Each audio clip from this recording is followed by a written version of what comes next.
Clasificación B. Este programa puede contener escenas de violencia, adicciones, sexualidad o lenguaje no apto para audiencias menores de 12 años.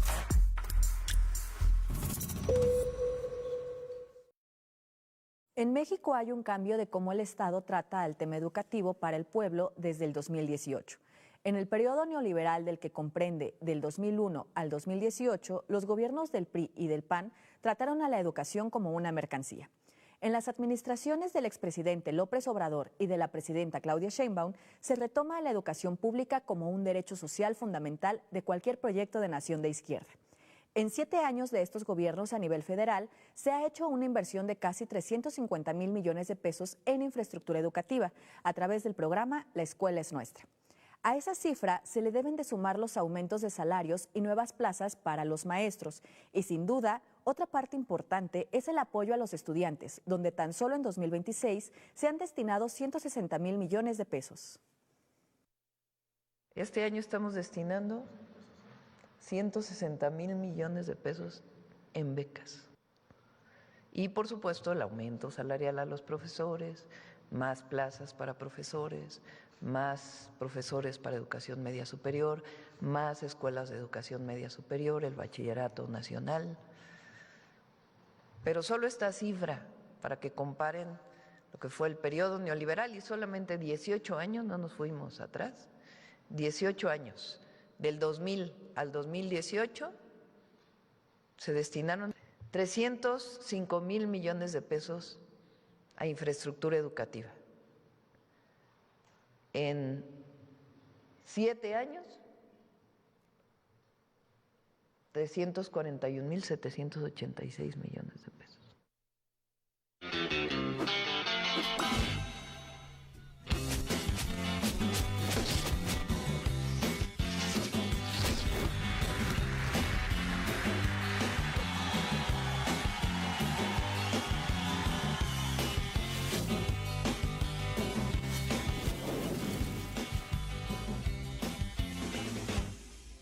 ¿Cómo se garantiza con la nueva escuela mexicana que no sea solo un cambio de narrativa, sino una estructura que realmente contribuya a la niñez y a los jóvenes para su futuro?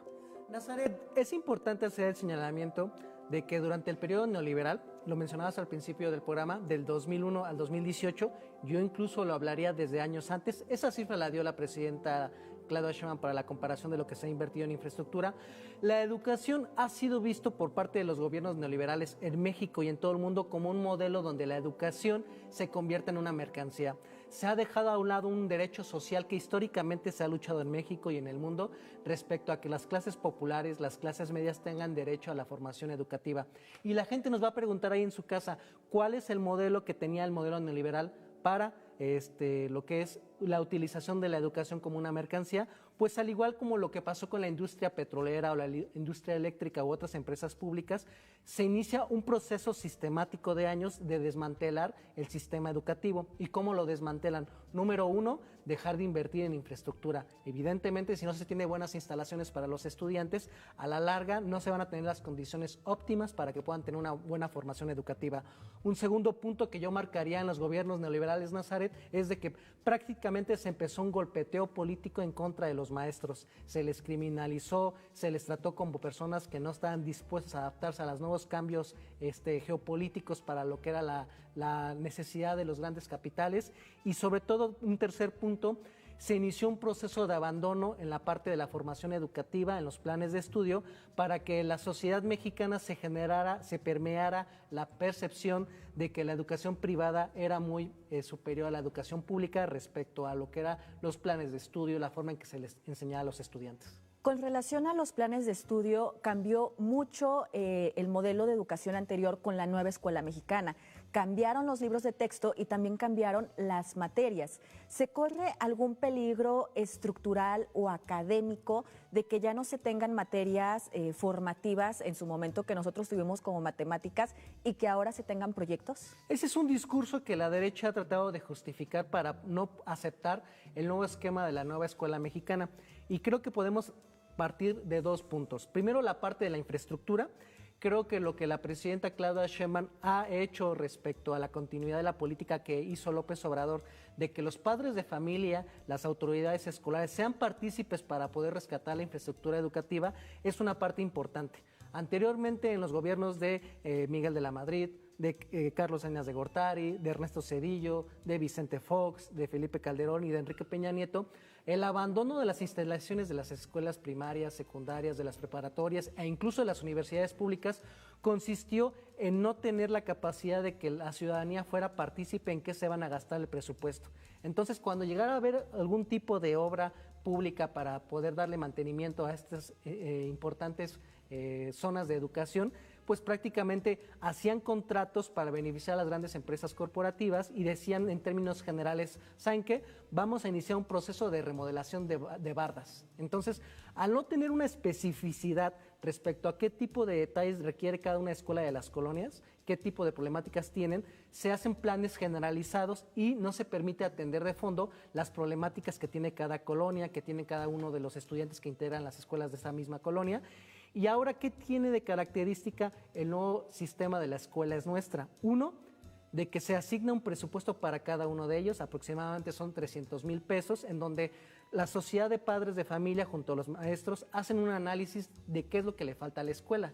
Entonces, cuando ya se hacen particularizaciones de las problemáticas que se tienen en las instituciones, dicen, uno, requerimos que mejoren los baños, que mejore la barda escolar, que tengamos mejores pupitres, que se mejore el sistema eléctrico o el sistema de agua de los baños, o que incluso se haga una ampliación de salones o que se mejoren las condiciones de los baños para los estudiantes, se ataca a un problema de fondo. Entonces, al tener un periodo de cada año de 300,000 pesos de utilización de presupuesto para cada una de las escuelas, pueden los padres de familia generar un plan de ataque respecto a atender las primeras necesidades. Entonces, ellos pueden decir, ¿saben qué?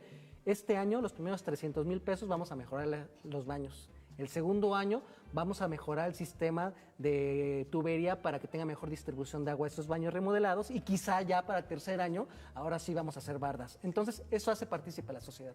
Dentro de la administración pública existen los procesos de licitación o adjudicación, ya sea por concurso o directa.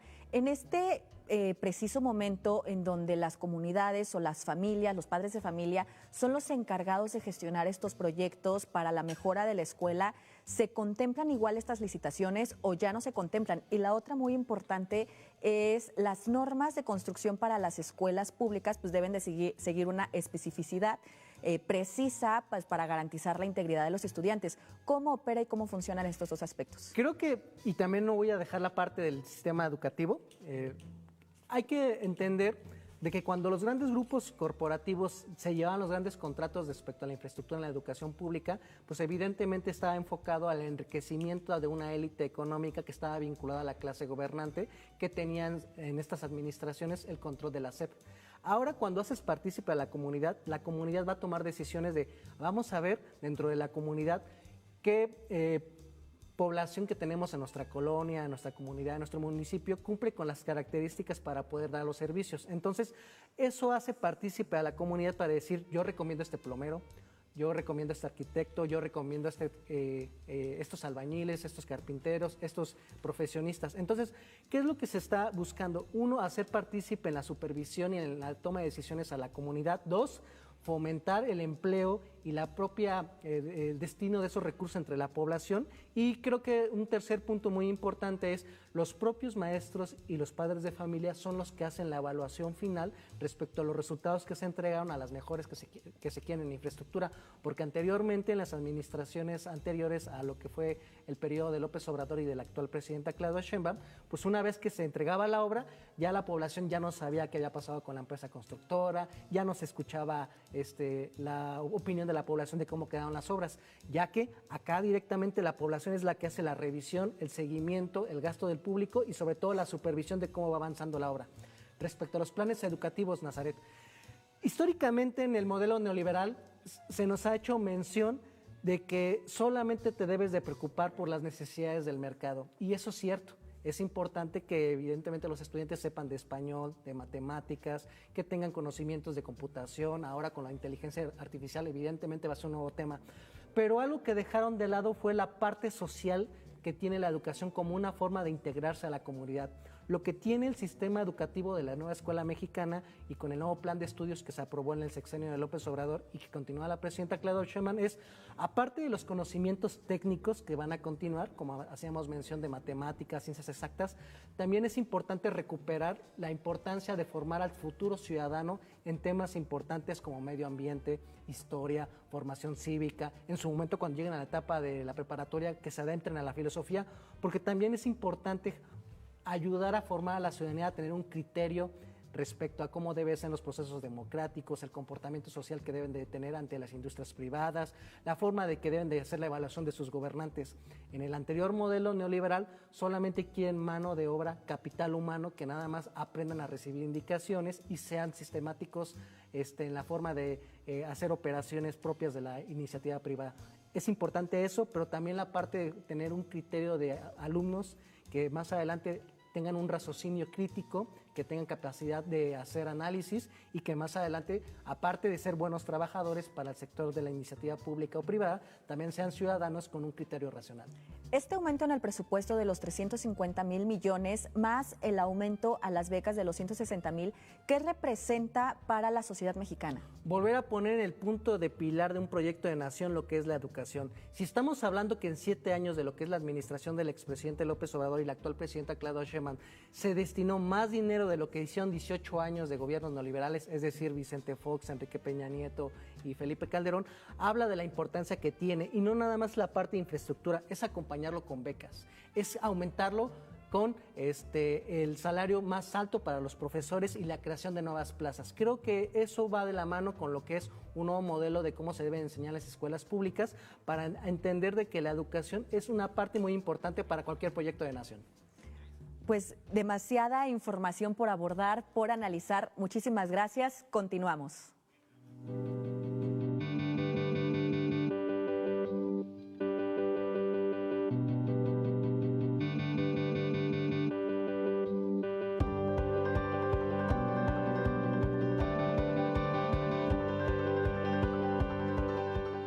Dicen que los datos no mienten y que los resultados convencen. Tras una semana de campañas de desprestigio para manchar la imagen de nuestras playas, la realidad se impuso en Veracruz. La gobernadora y el subsecretario de Turismo acaban de confirmar cifras que no solo hablan de hoteles llenos, sino de una derrama económica directa al bolsillo de las familias veracruzanas. No solo se mantuvo el turismo, sino que creció casi 4 puntos, es decir, la ocupación de los hoteles estas vacaciones de Semana Santa fue mayor que el año pasado. Si las campañas de miedo hubieran funcionado, ese número hubiera bajado. No es solo turismo, es la confianza de la gente que decidió ignorar el ruido mediático para disfrutar de nuestra tierra. Hoy Veracruz demuestra que su motor económico es más fuerte que cualquier noticia carente de rigor informativo. Porque el ataque de esta semana pasada fue a Veracruz, ya no fue a mí. Imagínense, prestadores de servicio, los hoteleros, los que venden bolovanes, cocos, o sea, todos. ¿Verdad que yo les he dicho siempre que hay que hablar bien de Veracruz y de los veracruzanos? No es nada más por un tema de que, oigan, hablen bien de mi gobierno, no. Fíjense cuando se habla mal, cómo afecta o perjudica a terceras personas que día a día salen a trabajar para levantar la comida para su casa. Los datos son los siguientes. Se logró una ocupación hotelera de 83%, una afluencia de más de 1.200.000 personas y la derrama económica de más de 1.400 millones de pesos. Tuvimos visitantes de 7 países y de 20 estados de la República. Los datos de casi el 83% de ocupación son la prueba de que el turista ya no se deja engañar por las campañas de miedo. ¿Eso es cierto o es falso? Es cierto. Creo que la ciudadanía mexicana, la veracruzana e incluso la a nivel internacional dieron por entendido el mensaje que mandaban las autoridades de que abiertamente hicieron una campaña de dar información correcta respecto a cómo eran los trabajos de limpieza en las playas veracruzanas, de Tabasco. Dieron información constante de los trabajos de coordinación que tenían entre Pemex, Semarnat, la Policía Estatal, las diferentes universidades que dan apoyo técnico con sus especialistas, con sus académicos. Y creo yo que eso habla de la maduración que han tenido los ciudadanos en este país respecto a saber discernir cuál es la información que van a tomar con fidedignidad y, sobre todo, tomar las decisiones respecto a lo que fue elegir las playas veracruzanas como un punto importante de su utilización de su puente laboral de Semana Santa. Es muy importante hacer mención de que la ocupación hotelera incluso rebasó 4%, como hiciste mención, en donde se llegó prácticamente al 83% ocupación hotelera. Eso habla de que abiertamente la ciudadanía reconoce a Veracruz como un punto importante de turismo, y creo que también nos puede llevar a una reflexión importante. Los medios de comunicación sistemáticamente han perdido la capacidad de generar confianza y prestigio de la ciudadanía. Cuando vemos que las playas de Veracruz se llenaron, se manda un mensaje importante de que han tenido la capacidad, uno, de tener discernimiento. Y ese discernimiento parte de un punto número 2, que es la capacidad de tener la diversidad de fuentes para adquirir la información.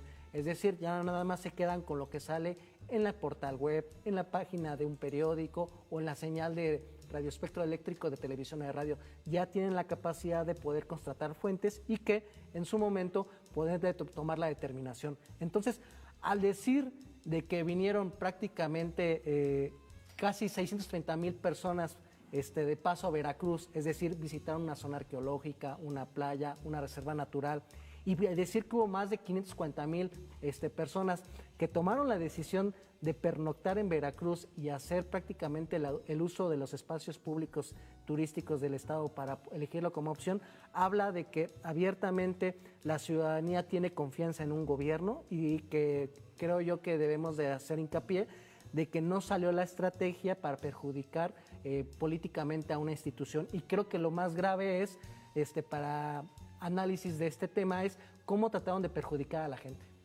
Y tú lo mencionabas, la gobernadora también lo mencionaba, no solamente se perjudica al gobierno de la gobernadora Rocío Nale, sino se perjudica al señor que vende los bolovanes, a los señores que viven en los restaurantes, que trabajan de los restaurantes de las costas veracruzanas. Entonces, ¿cuál sería la ponderación que tú le darías en términos de, sí, la ocupación hotelera 83%, pero todos esos visitantes que nos vinieron a ver a las costas veracruzanas, 7 países, 20 estados de la República, ¿qué significa para la derrama económica de México? Es muy importante. Estamos conscientes de que México pertenece dentro de las 15 potencias de turismo a nivel global. El proyecto que tiene, por ejemplo, el Plan México es que México pueda escalar del número 15 al número 10 respecto a como preferencia turística que tengan todos los visitantes a nivel internacional que van a buscar afuera de sus naciones una opción de descanso o de diversión. Creo que en la parte de Veracruz es importante hacer el señalamiento que el turismo se ha convertido en una fuente importante de ingresos para la iniciativa privada, pero no nada más para las grandes corporativas, lo que puede ser cadenas de hoteles, cadenas de autobuses, empresas que generan planes de desarrollo turístico, sino también a las pequeñas y medianas empresas que dan algún tipo de servicio. Mencionabas muy bien, desde que el que vende bolobán, desde la persona que se ofrece en los centros arqueológicos de ser persona que da una visita guiada, desde la persona que ofrece el servicio de taxi. O sea, estamos hablando que el sector de servicios, en específico el turístico, representa el 26% de ingresos del Estado.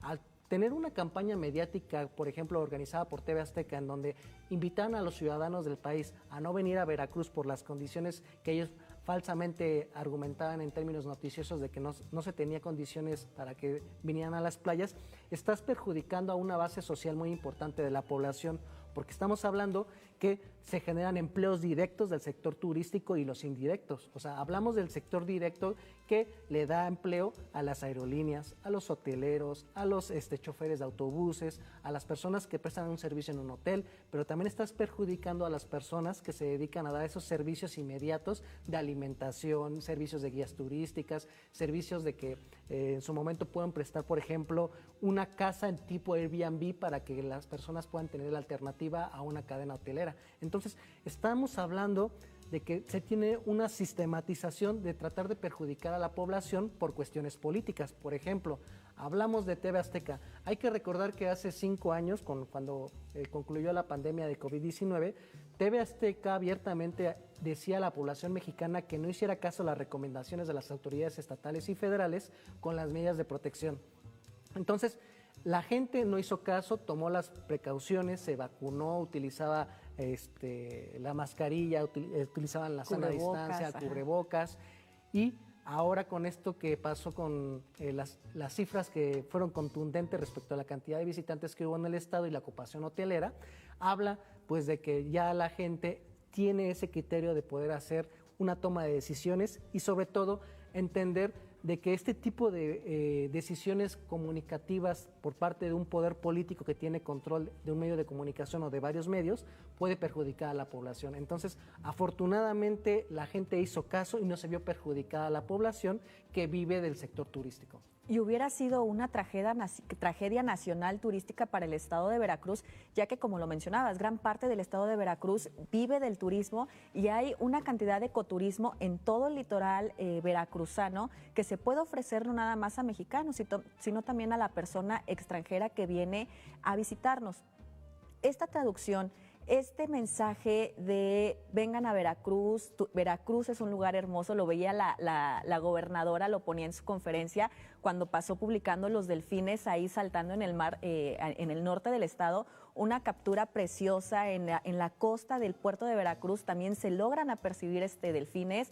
Entonces es este mensaje bonito para la gente veracruzana y para los demás personas que nos llegan a visitar, que visiten nuestras tierras. Sí, creo que la elección es de que ya tenemos que tener en cuenta lo que es la diversificación de fuentes, de que la gente ya sabe cuáles son sus intereses más importantes para lo que representa su toma de decisiones en términos de cómo va a utilizar su presupuesto en turismo. Entonces, Y la toma de decisiones, lo comentábamos en el bloque pasado, el pensamiento crítico, la capacidad de discernir lo verdadero de lo falso, de la información, la que es verídica, de las que son las noticias tendenciosas, es lo más importante para que nosotros podamos tener en conciencia y podamos difundir la información. Sí, creo que tenemos que tener en cuenta de que necesitamos tener siempre la necesidad de tener a una ciudadanía informada, tenemos que tener apertura de los medios de comunicación y creo que va a ser importante que el sector turístico, tanto de las pymes, las grandes empresas del sector turístico, del sector servicios,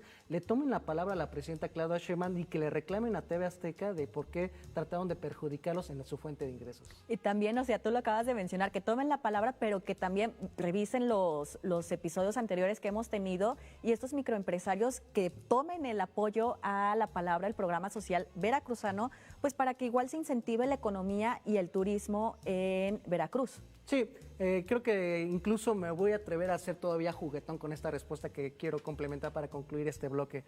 Creo que es hora de que la gente vea otras alternativas, que ya no confíe en Televisión Azteca, que ya no confíe en TV Azteca y que vea otras alternativas como la televisión pública, como lo que se ofrece, por ejemplo, en Radio Televisión de Veracruz. Y hay que redignificar todo lo público porque durante los periodos neoliberales se dejó por lado. Javier, muchísimas gracias. Vamos a un corte promocional y regresamos.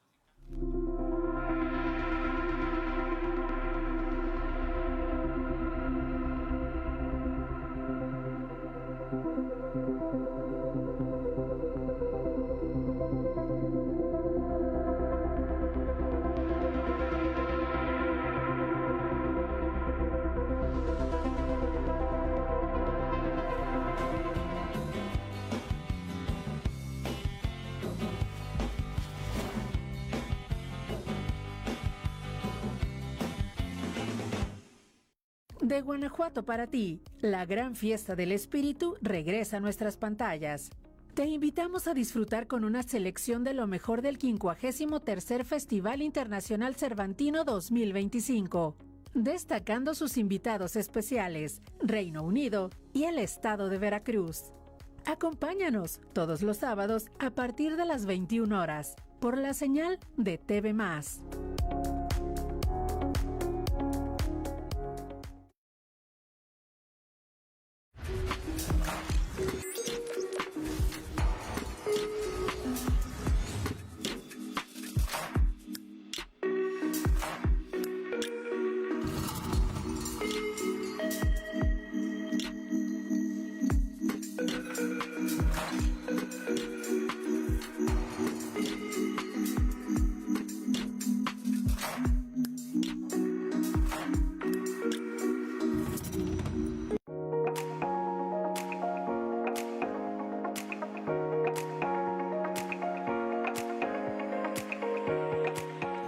No le dan tregua ni un segundo. Él, por su parte, no la ha pedido jamás. A ella tampoco la sueltan. Todos los días, a todas horas, en todos los medios y en todas las redes, la atacan como antes lo atacaron a él. A pesar de eso, con ninguno de los dos han podido ni podrán.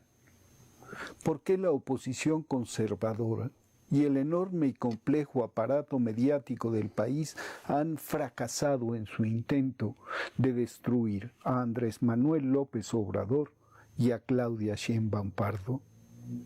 Nunca en la historia habían gozado de una libertad de organización, de movilización y de expresión tan plena y absoluta.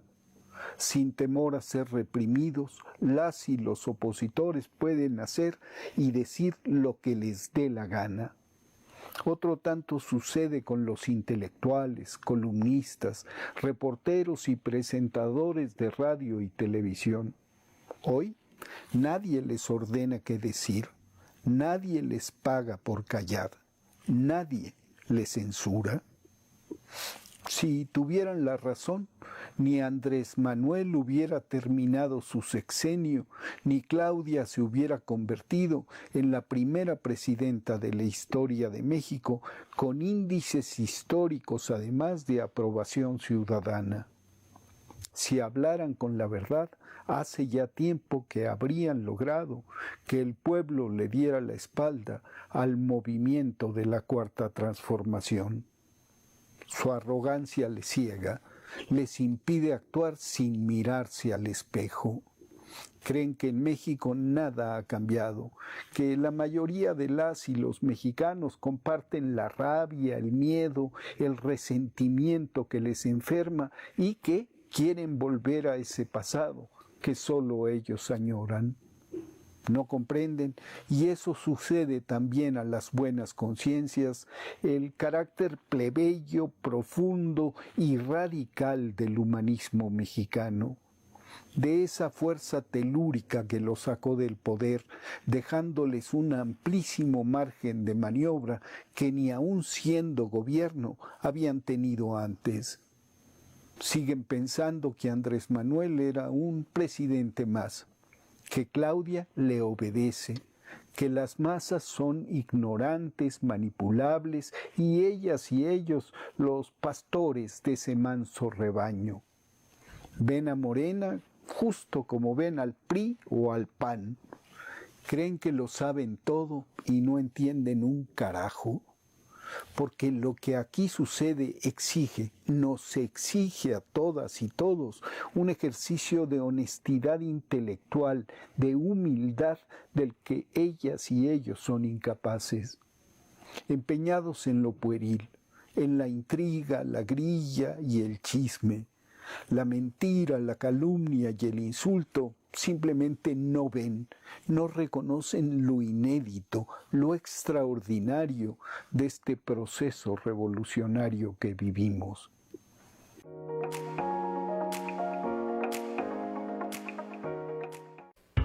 En Perfiles, un programa con personalidad, siempre le cumplo. Le presento temas verdaderamente interesantes. Tendremos la plática sobre la construcción del Estadio Jalapeño Heriberto Jara Corona, de Modesto C. Roland, con su nieto, Jorge Modesto Roland Constantín. Así es que no se lo pierda, de verdad lo va a disfrutar. Perfiles con Leti Casillas, un programa con personalidad.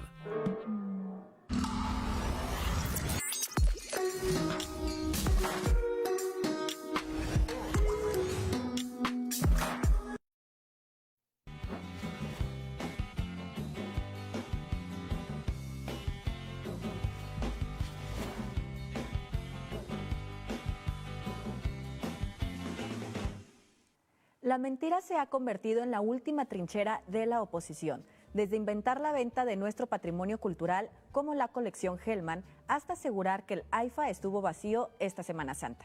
Incluso en Veracruz lanzaron una campaña sistemática para ahuyentar al turismo con noticias falsas sobre las playas. La estrategia es clara, desinformar para intentar engañar a la ciudadanía. Pero las cifras iniciales tienen otros datos. La realidad los desmiente. Veracruz tiene playas limpias, el AIFA es utilizado por viajeros y nuestra cultura no se vende. Sí sería bueno que los empresarios entraran en contacto con la televisora, porque los mexicanos tenemos derecho a la información, tenemos derecho a la verdad. Y lo que no puede ser es que no se esté de acuerdo con el gobierno, puede haber diferencias políticas con el gobierno. Y otra cosa muy distinta es el ataque permanente que daña a terceros, no solamente al gobierno de México, sino a terceros, que son precisamente los restauranteros, los hoteleros, todas las personas que se dedican a los servicios en Veracruz y en general en todo el Golfo de México. Afortunadamente, pues ya muy poca gente los ve, porque si no, no hubiéramos tenido el porcentaje de ocupación que tuvo Veracruz.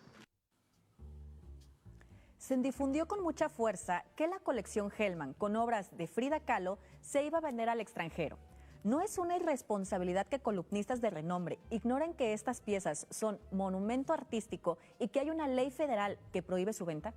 Sí, creo que ya hemos tenido bien desarrollado este tema respecto a la poca capacidad que tienen los medios de comunicación, sobre todo corporativos, de dar información fidedigna. Y creo que esto merece una reflexión respecto al nuevo papel que deben tener los medios de comunicación privados, porque hay que recordar, uno, que son concesiones. O sea, no olvidemos que Televisa, TV Azteca, Radio Fórmula, Grupo ASIR, MBS son concesiones. Entonces, al no cumplir una acción importante como periodistas, como medio de comunicación, de tener la profesionalidad de dar información fidedigna, verificar fuentes, evidentemente tratar de no tener un sesgo, tratar de dar el hecho noticioso y no dar una línea editorializada, genera una problemática muy importante. Y creo que el colmo fue lo de esta situación, de esta exposición que se va a presentar en la Ciudad de México y que va a salir a nivel internacional, donde prácticamente la semana pasada la Presidenta de la República lo explicó, la Secretaria de Cultura, todavía Santander, que es la empresa privada que está promoviendo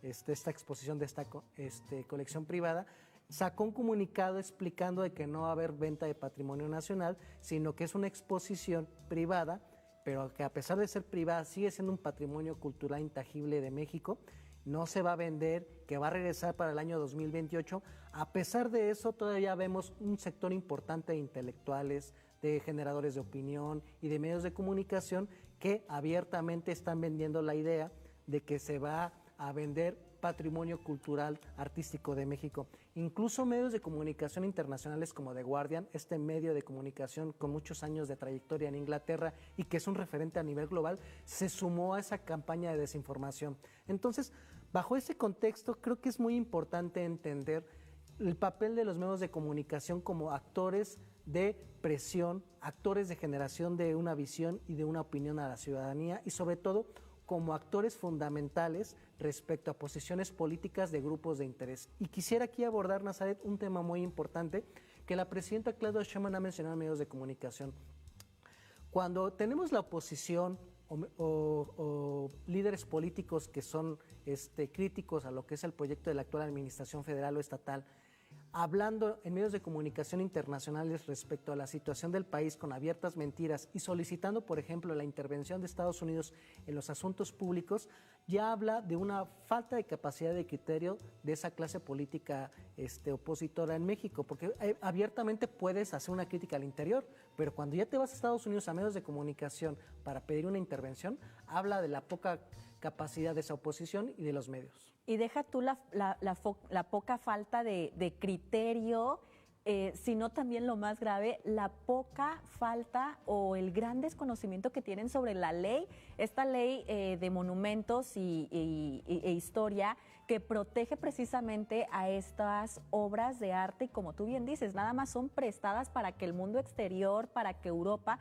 conozca lo que se ha generado en México, por ejemplo, obras como las de Frida Kahlo, Diego Rivera, Siqueiros. Entonces, también considerar que dentro de toda esta colección privada de las obras, 27 de ellas forman patrimonio cultural.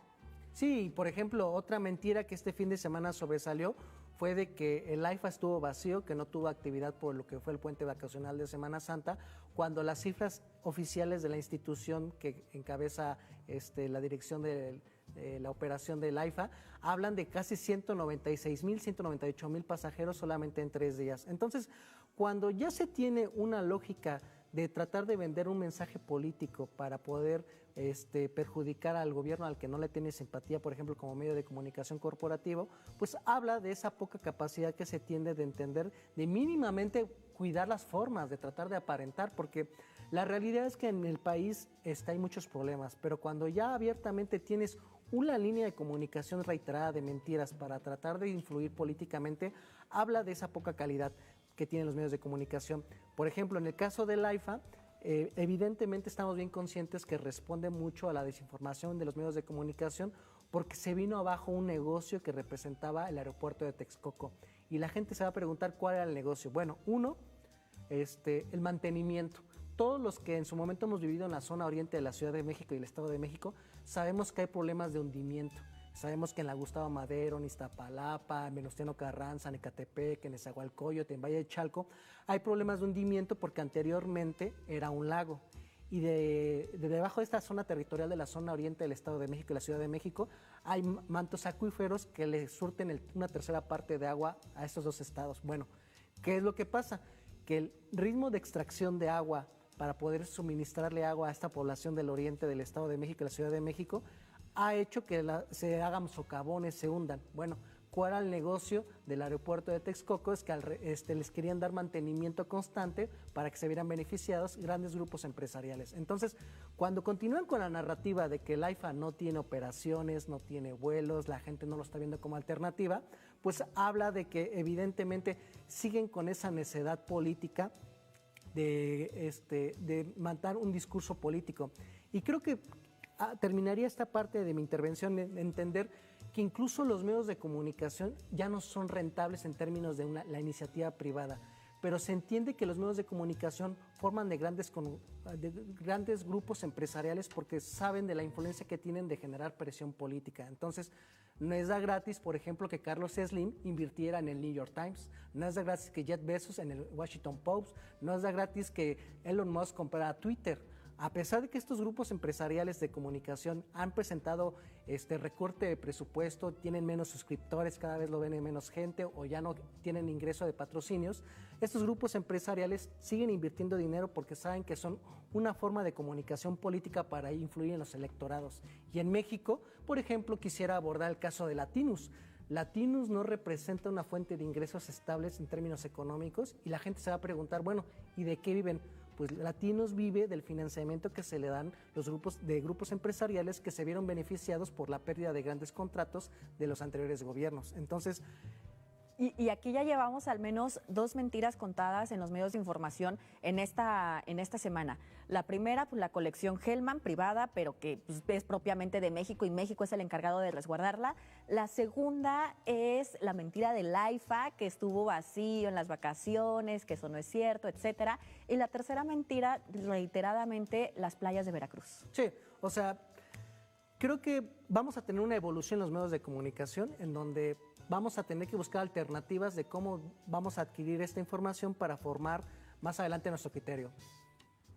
Y dentro de todas estas mentiras, ¿cuál es la reflexión política que tú le brindas a la ciudadanía para que escuche, para que se informe, para en dónde se puede informar, en dónde debe de ver la verdad de la situación? Constatar fuentes, o sea, vean diferentes fuentes. Por ejemplo, cuando van a ver lo que dice un gobernador, pues vayan a la conferencia de prensa, al comunicado, ver qué dice un medio de comunicación pública como RTV, ver qué dice un medio de comunicación privada, ver fuentes de información noticiosas. También hay generadores de contenido en redes sociales que cuando, por ejemplo, ellos pueden tomar cierto tipo de línea editorial informativa que no se basa a los intereses de los grupos corporativos. Creo que aquí la línea de reflexión es entender que necesitamos tener ciudadanos que tengan esa capacidad de tener muchas alternativas. Y la cuestión de que algo que quiere iniciar el gobierno de la presidenta Claudia Sheinbaum es que más adelante, tanto para los medios de comunicación públicos como privados, se pueda tener una defensoría de las audiencias, donde la gente pueda protestar cuando abiertamente un medio de comunicación les está mintiendo. ¿Por qué? Porque generalmente cuando un medio de comunicación miente y no se da derecho de réplica, no se da una aclaración de las fuentes, no se dan el mismo cantidad de espacio para que puedas contrastar lo que dice ciertos actores sociales, empresariales, políticos.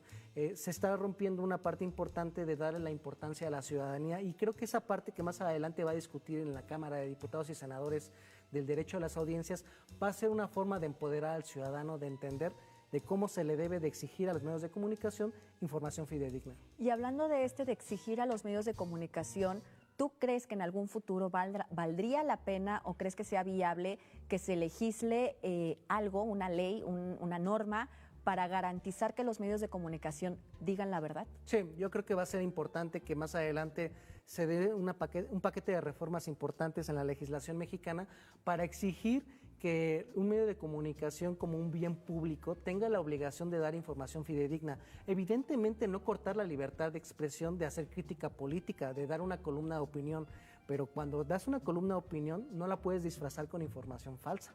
Y eso es lo que abiertamente está pasando lamentablemente en los grandes medios de comunicación, y que incluso si más adelante quieren hacer una crítica respecto a la línea comunicativa, pues se tenga la oportunidad de tener esa interacción entre la ciudadanía.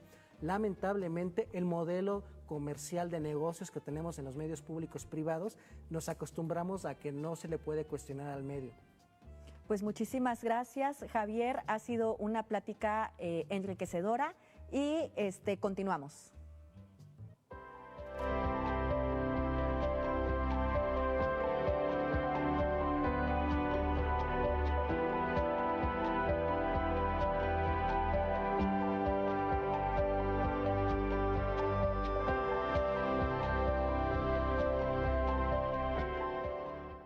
Seguramente han escuchado el nombre de Jeffrey Epstein, el millonario que lideraba una red de abusos contra mujeres jóvenes. Pues ahora, uno de los bancos más grandes del mundo, Bank of America, aceptó pagar $75 millones para ayudar a 75 de sus víctimas. ¿Por qué el banco tiene que pagar? ¿Y por qué la justicia dice que ya ayudaron a Epstein a mover su dinero sucio durante años sin nada que reportar sospechoso? Ya lo hicieron otros bancos grandes y la pregunta es la misma. ¿El dinero de los poderosos compra el silencio de los bancos? La famosa lista de Epstein sigue siendo a la luz la red de complicidad que parece no tener fin. Hasta 75 mujeres que fueron víctimas de abuso sexual por parte de Jeffrey Epstein desde el 2008 podrían beneficiarse con un fondo de $72.5 millones creado como parte de un acuerdo al que llegó el Banco de América con abogados que representan a las mujeres. Un juez federal de distrito también ordenó a los abogados que le presenten a más tardar el viernes una lista más amplia de publicaciones que se utilizarán para notificar a las víctimas de Epstein de que existe el fondo del acuerdo, con la intención de no dejar a nadie afuera. El juez Rakoff, juez de distrito, señaló que aunque quizás sea extremadamente probable que las víctimas de los actos monstruosos de Jeffrey Epstein nunca puedan ser plenamente compensadas, las víctimas tienen derecho a recibir una compensación justa de cualquier persona o entidad que, a sabiendas, de manera temeraria o en cualquier otro modo ilegal, facilitó su tráfico sexual. ¿Qué significa estar en la lista de Jeffrey Epstein? Estar en la lista de Jeffrey Epstein evidentemente no necesariamente te hace culpable de haber participado en estas atrocidades en contra de mujeres y de niñas de muchas nacionalidades, pero la realidad es que Jeffrey Epstein representa la voracidad de las élites políticas, económicas y militares del globo. Cuando estamos bien conscientes de que es esta red que en su momento generó por prácticamente 35, 40 años, empresario generador de vínculos entre lo que era el sector intelectual, el político, el de los medios de comunicación, el de la toma de decisiones de grupos financieros, habla de ese nivel de impunidad. Él evidentemente generó una lógica de impunidad al tener protección en altos niveles del poder ejecutivo, legislativo de diferentes países. Hablamos de que está involucrado altos funcionarios de Estados Unidos, exgobernantes, miembros de la monarquía británica, también tenemos gente de la monarquía europea, diferentes funcionarios de alto nivel económico de diferentes bancos transnacionales. Tenemos a gente relacionada también incluso en México como Ricardo Salinas Pliego. Insisto, O sea, abiertamente quizás no se les pueda hacer una acusación de que fueron partícipes. Aquí la situación a nivel internacional que creo que la gente debe tomar en cuenta es la operatividad de un sistema burocrático estadounidense e internacional para asegurar protección a este tipo de personas y que esos archivos que tenía Epstein en discos duros salgan a la luz pública, pues de que evidentemente no revictimizando a las víctimas, no dar datos personales de las personas que sufrieron algún tipo de abuso de parte de esta élite, evidentemente cuidando eso, pero sí saber qué personas fueron las que fueron cómplices y que se inicie un proceso jurídico para poder encarcelar a las personas que hagan falta. Y en este proceso de encarcelar a las personas que hagan falta, nada más hay una mujer, su mano derecha, Maxwell se apellida. Su esposa, pareja sentimental. Que ha sido encarcelada, llevada a prisión y es la única de toda la red que actualmente desconocemos que está en prisión. ¿Por qué se da esto y qué relación tiene con el banco? Pues evidentemente estamos bien conscientes de que solamente ha habido 2 personas que han sido juzgadas. Jeffrey, que oficialmente se suicidó cuando ya estaba cumpliendo su condena, y su esposa, que actualmente sigue cumpliendo pues el castigo en términos jurídicos de ser partícipe de esta red. Pero creo que algo muy importante que no se habla en los medios de comunicación corporativos es, por ejemplo, el papel de estas élites. Y en el caso del Bank of America, al ofrecer $75 millones a esa red de víctimas, está comprando primero que nada el silencio. ¿Y cuál es el análisis político que hay de fondo? El Banco de América prácticamente operó la forma de su modelo de operaciones financieras para que a nivel global se puedan hacer grandes cantidades millonarias de dinero precisamente para alimentar esta red de tráfico de personas, en este caso mujeres y niñas, en donde se manejaba blanqueo de capitales, se manejaban transacciones para lo que era traslado de las personas, para la compra de bienes donde se cometían los delitos. ¿Qué es lo que hace este Banco Internacional? Prácticamente compra el silencio para que estos casos no se lleven a juicio y no se quede ante la opinión pública internacional como un organismo supranacional como lo que puede ser el Banco de América, una gran transnacional que es poderosísima, fue cómplice de este esquema de corrupción y de violación a derechos humanos en donde estuvieron implicadas precisamente esas élites, porque no nada más estamos hablando de actores políticos, también se están hablando de grupos empresariales donde abiertamente estaban metidos en esta red, en donde pues, estamos conscientes de que uno de los grandes delitos que puede tener la humanidad es precisamente la violación, y dentro del proceso de la violación a lo mejor es tener un vínculo lamentablemente sexual con menores de edad. Entonces ese tipo de crímenes como la pederastía, como la parte de tráfico de personas, como una esclavitud moderna, en cuestiones sexuales por ejemplo, queda impune, y creo yo que la acción que va a hacer el Banco de América es un reflejo de cómo tenemos una cadena institucional de impunidad en donde pues prácticamente no se van a buscar la persecución de delitos. Y en esta cadena de impunidad, el Bank of America pues se hizo prácticamente omiso a todas las transacciones multimillonarias de miles de millones de dólares de Jeffrey Epstein, que solicitaba así, necesito tantos miles de millones en efectivo, se los daba y nada pasaba, no los rastreaban, no le preguntaban. Y al menos acá en México la legislación del SAT apenas estás haciendo un movimiento de 1,000 pesos y ya se te están, tienes que declararlo, tienes que ver las facturas y demás. Entonces, por 1,000 millones de dólares, ¿qué es lo que está haciendo Epstein o qué hizo en su momento? Y también viene algo bien importante. La vinculación que tiene con la élite política. En Estados Unidos, ¿quiénes están involucrados? ¿Quiénes están tratando también de comprar el silencio? Y aclaro que no son acusaciones. Sí, o sea, están implicados, por ejemplo, en Estados Unidos, tanto demócratas como republicanos. Pero, ¿qué es lo más interesante? Esta persona ya había sido procesada penalmente por estas acusaciones de trata de personas. Ya había tenido una sentencia, le pusieron la mínima, en donde no solamente en Latinoamérica o en Asia o en África tenemos situaciones jurídicas en donde quedan impunes estos delitos. En su condena que tuvo Jeffrey Epstein en su primera vez que fue condenado, tenía la oportunidad de salirse a trabajar 6 días a la semana a su oficina y solamente regresar a terminar su condena del día en la noche en la cárcel. Entonces, a pesar de que ya se tenía una condena acusatoria y una sentencia donde te declaraban culpable por tráfico de personas, en especial mujeres y niñas, el Banco de América seguía teniendo vínculos de relación comercial con él y se seguían haciendo grandes transacciones millonarias de miles de dólares. Y otro punto importante, Nazaret, es no olvidemos que, por ejemplo, en Estados Unidos, todo lo que fue el año 2025 y principios del 2026, este tema fue tan polémico que estaba perjudicando electoralmente a Donald Trump. Donald Trump, evidentemente que estamos conscientes que en términos geopolíticos, pues podemos entender a qué se debe la invasión que se está haciendo en el territorio iraní.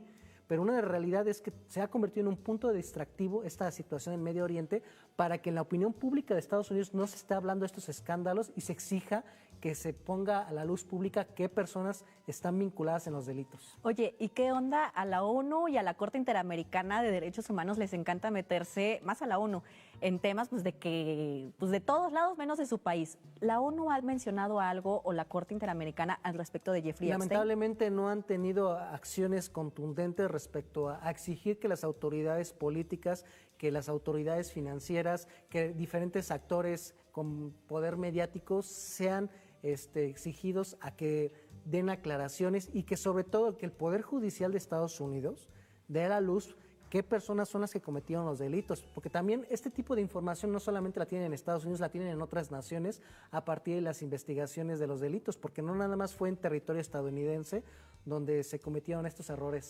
horrores de delitos.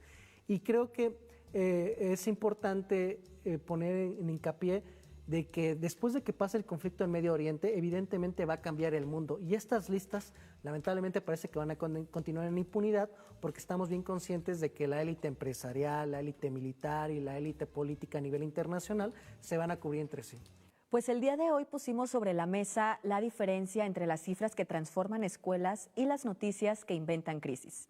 Las cifras de ocupación hotelera y las imágenes de las playas en Veracruz demostraron que la mayoría de la población ya no confía en los medios de comunicación como TV Azteca, pero también vimos la cara más oscura del poder global con el caso de Epstein y el silencio comprado de los bancos. Al final, la mejor defensa contra la desinformación es el análisis de los hechos. Javier, muchísimas gracias. Sí, nos vemos el próximo miércoles para otro análisis aquí en Nuevo Régimen. Esto fue Nuevo Régimen. Nos vemos en el siguiente episodio.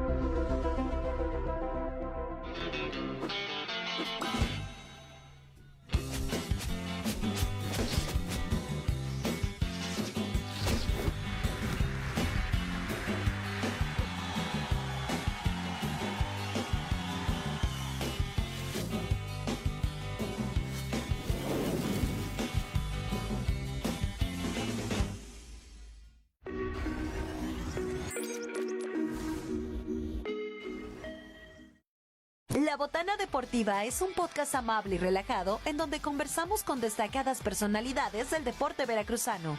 Atletas, entrenadores, promotores, dirigentes. Un espacio dedicado a presentar a detalle las características de las diferentes disciplinas.